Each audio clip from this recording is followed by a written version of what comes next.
Hello everyone, मैं doctor Nilima. आज के इस वीडियो का टॉपिक है शिक्षा के अभिकरण के रूप में लिंग विभेद को समाप्त करके लैंगिक समानता स्थापित करने में समाज की भूमिका।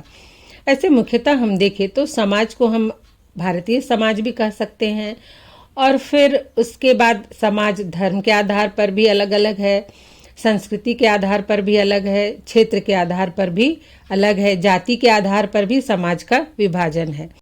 अब हम देखेंगे कि विभिन्न प्रकार के समाज में किस तरह से उनके व्यवहार लैंगिक विभेद को बढ़ावा देते हैं और किस तरह से लैंगिक समानता को हम सुदृढ़ कर सकते हैं।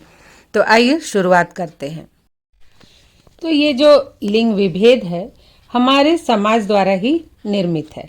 एक छोटा बच्चा सामाजिकरण की प्रक्रिया के दौरान ही अपने परिवार के सदस्यों, पड़ोसियों, धर्म, संस्कृति, शिक्षक एवं मीडिया के माध्यम से महिला पुरुष या लड़के लड़कियों के कार्य एवं उनके व्यवहार को, उनकी भूमिका को देखते हैं। वो जो देखते हैं वही सीखते हैं और समझते हैं तथा उसी के अनुरूप व्यवहार करने लगते हैं। उन्हें लगता है कि इसी तरह का व्यवहार करना चाहिए। सर्वप्रथम बच्चे अपने घर में अपने परिवार के सदस्यों द्वारा लड़के लड़कियों में भेदभाव या महिला पुरुष के परस्पर व्यवहार को देखते हैं और वहीं से उनके मन में लिंग विभेद उत्पन्न होता है। जैसे बच्चा देखता है कि माँ किस प्रकार से उसकी बहन के साथ व्यवहार कर रही है, या पिता किस तरह से बहन के साथ व्यवहार कर रहा है, उसके साथ क्या व्यवहार कर रहा है, या फिर माता पिता का आपसी व्यवहार क्या है। तो इन सब को देखता है बच्चा और वो उसी के अनुरूप व्यवहार करने लगता है।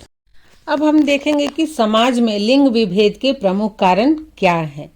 तो नंबर 1 है पुरुष प्रधान एवं पितृसत्तात्मक समाज। तो हमारा जो भारतीय समाज है वो पुरुष प्रधान है, पितृसत्तात्मक है। जो परिवार है उसमें पिता ही मुखिया होता है। परिवार हो या समाज हो, सभी जगह पर पुरुष को ही प्रधानता दी जाती है और महिलाओं को उनके अधीन रहना होता है, उनके निर्णय का पालन करना होता है। घर के मुखिया के निर्णय का पालन न करने पर बालिका को या फिर महिलाओं को शोषण, उत्पीड़न एवं हिंसा का सामना करना पड़ता है। नेक्स्ट है नंबर 2 पितृवंशीय समाज।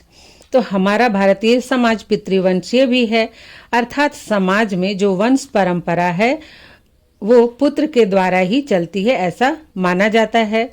इसलिए परिवार में बेटी से अधिक बेटा को महत्व दिया जाता है और इसी के आधार पर खान पान, स्वयं निर्णय लेने एवं शिक्षा में भी भेद किए जाते हैं। अगर त्याग की बात आती है तो लड़कियों को ही त्याग करना पड़ता है और कहा जाता है कि ये तो लड़का है, इसी से तो हमारा वंश चलेगा। नंबर 3 है धर्म एवं संस्कृति। विभिन्न धार्मिक एवं सांस्कृतिक समुदायों में महिला की कार्य एवं भूमिका भी अलग अलग तरह से निर्धारित है, जिसके अनुसार उस समाज की, उस समुदाय की महिलाएं व्यवहार करती हैं। और यदि महिलाएं उसका विरोध करें तो महिलाओं को परिवार ही नहीं, समाज के विरोध का भी सामना करना पड़ता है और समाज में उसकी निंदा की जाती है। सभी धर्मों में महिलाओं को पुरुष की आज्ञा का पालन करने का सलाह दिया गया है और महिला के कार्य क्षेत्र को भी सीमित किया गया है।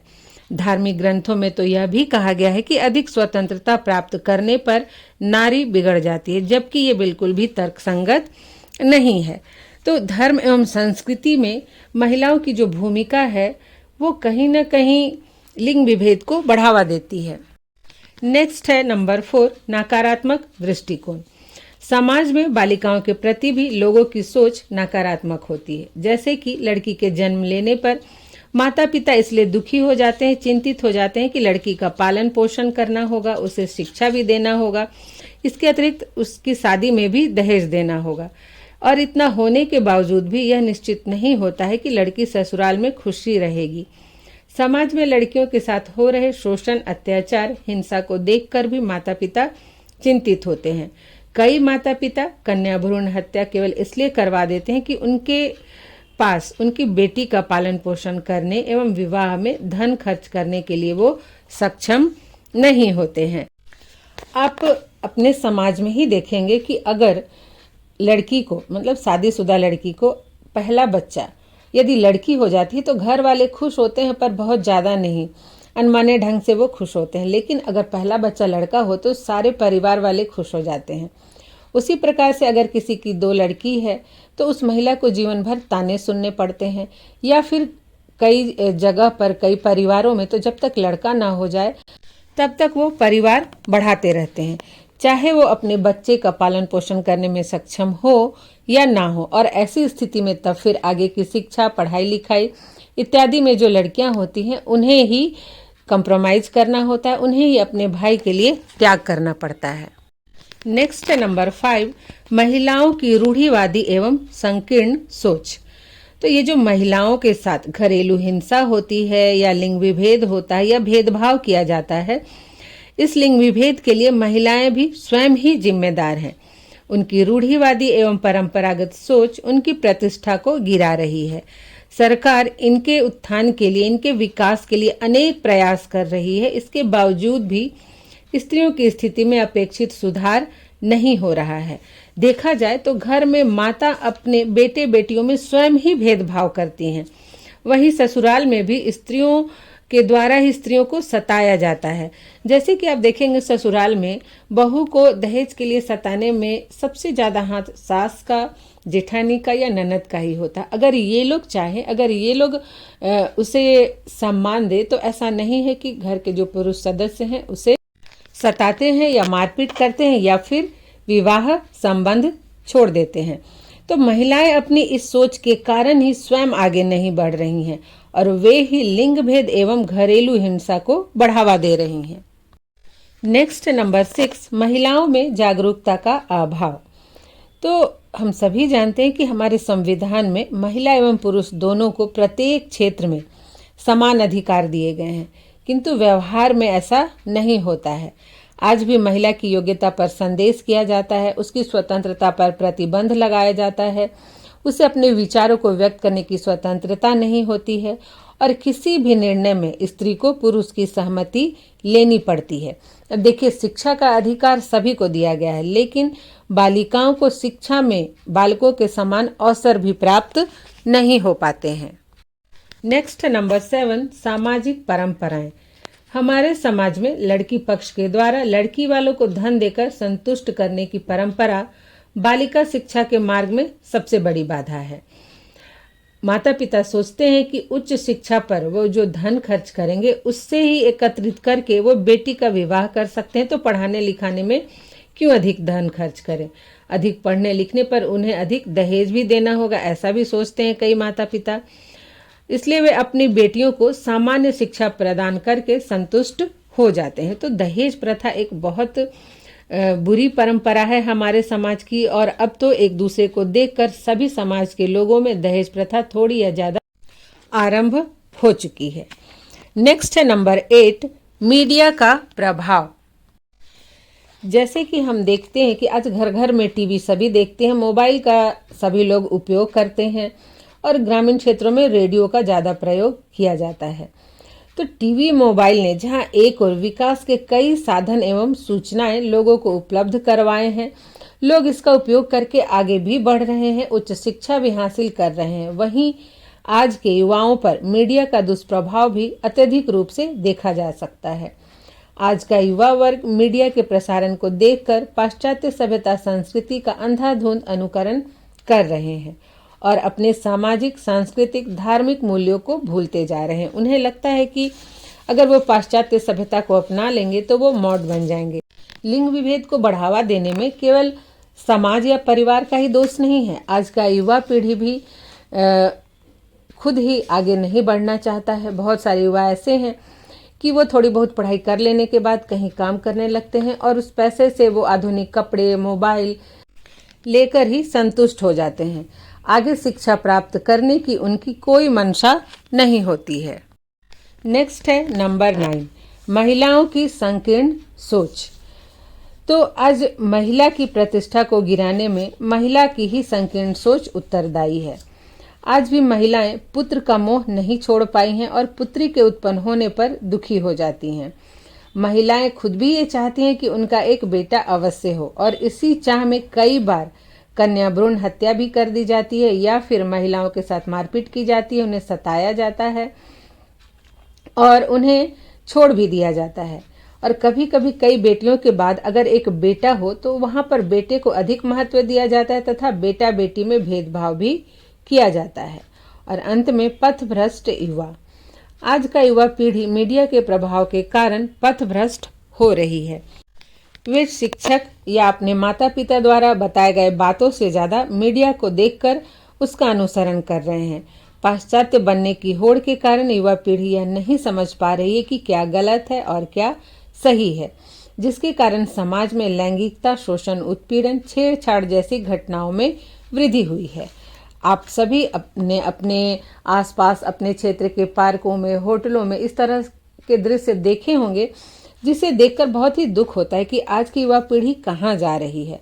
तो इस तरह से केवल समाज और सब महिलाएं और पुरुष ही दोषी नहीं है, बल्कि युवा पीढ़ी भी दोषी है खुद अपनी इस अवस्था के लिए।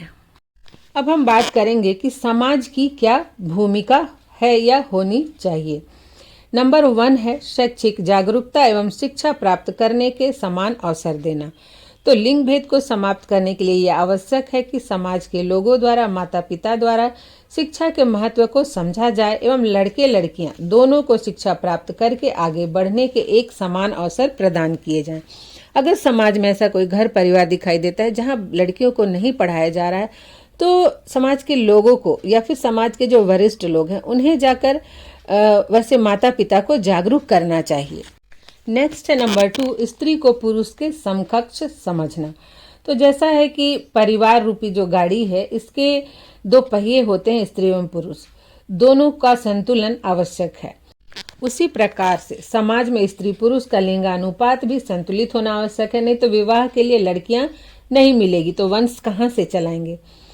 इसके अतिरिक्त भी हमारे समाज में महिला को अर्धांगिनी भी कहा गया है। तो महिला को भी अपने समकक्ष ही समझना चाहिए, अपने से निम्न दर्जा नहीं देना चाहिए। अपने जीवन में निर्णय लेने की स्वतंत्रता देनी चाहिए और महत्वपूर्ण बातों में उससे भी सलाह लेनी चाहिए, उसके विचारों का सम्मान करना चाहिए। तभी समाज में महिलाओं की स्थिति सम्मानजनक हो सकती है। 3rd है समाज के रूढ़िवादी सोच में बदलाव। तो समाज ये सोचता है कि महिलाएं कमजोर होती है या अधिक स्वतंत्रता देने से वे बिगड़ जाती हैं, किंतु स्वतंत्रता देने से उनके अंदर का जो गुण है उसे विकसित होने का अवसर मिलता है, जिससे वह अपने परिवार एवं समाज के नाम को रोशन करती है। अतः समाज की सोच में बदलाव होना चाहिए कि महिलाएं कमजोर होती हैं और वो कुछ नहीं कर सकती हैं। नेक्स्ट है नंबर 4, धर्म की सही व्याख्या। तो धर्म की भ्रामक व्याख्या करके भी नारियों का अपमान एवं अत्याचार करना सही नहीं है। धर्म में तो यह भी वर्णित है कि जहाँ नारियों का सम्मान होता है वहाँ देवताओं का वास होता है। इस प्रकार से जैसे धर्म में अगर किसी प्रसंगवश किसी नारी को लेकर कुछ कह दिया गया तो उसको लेकर सभी नारियों के विषय में निर्णय नहीं लिया जा सकता है। धर्म की जो व्याख्या है वो बहुत ही बुद्धिमत्ता से करनी चाहिए और नारी को एक शक्ति के रूप में विकसित होने के अवसर देने चाहिए। नंबर 5 है बालिकाओं के प्रति नकारात्मक दृष्टिकोण में परिवर्तन। तो समाज के लोगों को अपनी इस धारणा में भी परिवर्तन करना चाहिए कि वंश परंपरा चलाने के लिए पुत्र आवश्यक है, क्योंकि वंश परंपरा चलाने के लिए आपको भी किसी की पुत्री की आवश्यकता होती है। जब आप किसी के बेटी को घर लाते हैं तभी तो आपकी वंश परंपरा चल सकती है। केवल पुत्र ही रहेंगे घर में तो कैसे चलेगी। उसी प्रकार से आपकी पुत्री को, आपकी बेटी को भी किसी के वंश को चलाने के लिए उसके घर जाना पड़ता है। तो इसलिए दोनों का ही महत्व बराबर होता है, चाहे बेटा हो या फिर बेटी हो। नेक्स्ट है नंबर 6, महिलाओं की रूढ़िवादी सोच में बदलाव। तो जैसा कि हमने पहले भी चर्चा की कि महिलाएं ही महिला की दुश्मन होती हैं, तो महिलाओं को अपनी रूढ़िवादी सोच में बदलाव करना चाहिए। और यदि महिलाएं ही महिलाओं का सम्मान करने लगेंगी तब समाज में दहेज प्रथा या बाल विवाह और कन्या भ्रूण हत्या जैसी कुप्रथाएं स्वयं समाप्त हो जाएंगी। वैसे भी देखिए सरकार पढ़ाने के लिए सहायता कर ही रही है, निःशुल्क शिक्षा, निःशुल्क पुस्तक, निःशुल्क ड्रेस इत्यादि देती है। बहुत सारे हॉस्टल्स बनाए गए हैं जहाँ पे लड़कियां जाके पढ़ सकती है। तो अगर अधिक बेटियां हो भी गई तो क्या उन्हें पढ़ा लिखा कर इस योग्य भी तो बनाया जा सकता है कि वो अपने पैरों पर खड़े हो सकें, फिर दहेज की समस्या ही नहीं रहेगी। तो इस प्रकार से महिलाओं को महिला का सम्मान करना चाहिए। और एक चीज और, समाज में आप सुनते होंगे कि आजकल जो बेटियां हैं वो लड़कों से ज्यादा अपने माता पिता का ध्यान रखती हैं। तो फिर क्यों लड़कियों के विषय में इस तरह के विचार समाज में अस्तित्व में रहे? ऐसे विचारों को समाप्त करना चाहिए। नंबर 8 है महिलाओं को जागरूक एवं सशक्त बनाना। तो प्रत्येक समाज में अपने समाज की महिलाओं को जागरूक बनाने का प्रयास करना चाहिए। अभी तो ग्रामीण क्षेत्रों में सेल्फ हेल्प ग्रुप है, जहां महिलाएं एक ग्रुप बनाकर पैसे जमा करती हैं और जरूरत पर उसी पैसे से एक दूसरे की सहायता भी हो जाती है।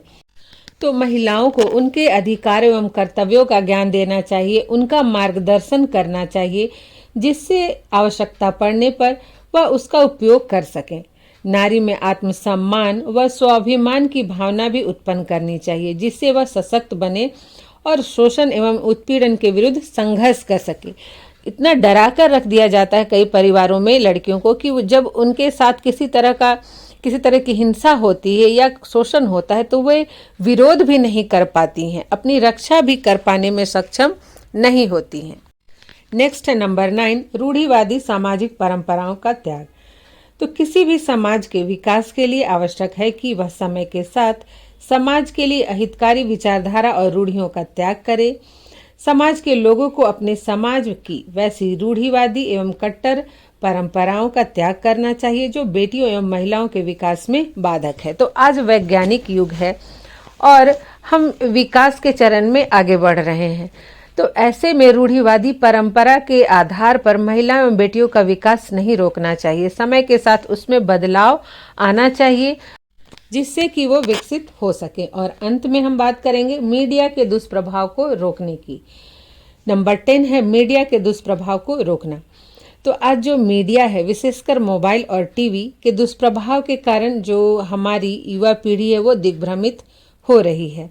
अतः समाज के लोगों द्वारा या फिर माता पिता द्वारा अपने बच्चों की कार्यशैली, व्यवहार, रहन सहन इत्यादि से संबंधित भी उचित मार्गदर्शन प्रदान करना चाहिए, उनसे बातचीत करनी चाहिए और उन्हें सही गलत का ज्ञान देना चाहिए, तभी उनमें सही गलत की समझ विकसित हो सकेगी। तो आज यहीं तक, आशा करती हूँ ये वीडियो आपके लिए हेल्पफुल होगा। मिलते हैं नेक्स्ट वीडियो में।